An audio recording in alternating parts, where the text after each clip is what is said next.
Hello అండి, welcome back to our channel. ఈరోజు మనం టమాటో పప్పు చేస్తున్నామండి. దానికోసం పప్పు గిన్నెలు కుక్కర్లో తీసుకొనేసి కడుక్కోవాలి.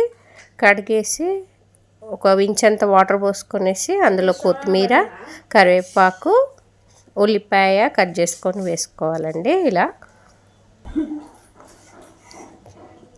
ఆనియన్స్ కట్ చేసి వేసుకున్న తర్వాత రెండు టమాటోలు తీసుకున్నానండి. 2 గ్లాసుల పప్పుకి నేను 2 పెద్ద టమాటోలు ఇలా కట్ చేసుకొని వేసుకోవాలి.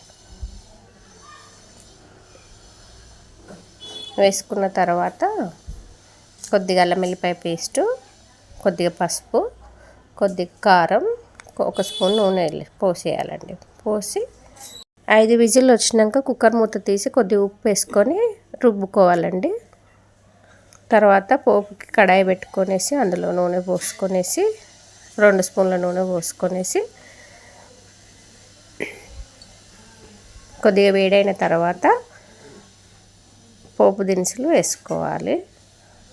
పోపు దినుసులు ఏంటంటే ఎల్లిపాయ, జీలకర్ర, ఆవాలు, ఎండుమిర్చి కడాయిలో వేస్తున్నానండి. వేడైన ఆయిల్లో వేసుకొనేసి వేగేదాకా ఉంచుకొని వేగుతుంది కదండి. వేగిన తర్వాత కొద్దిగా కలర్ చేంజ్ అయినాక కరివేపాకు వేసుకోవాలి. కరివేపాకు వేసుకొనేసి పప్పులో మనం ఉడికించి పెట్టుకున్న పప్పులో వేసి 2 నిమిషాలు ఉడికించుకుంటే సరిపోతుందండి. అంతే, ఎంతో టేస్టీ అయిన టమాటో పప్పు రెడీ. Thank you.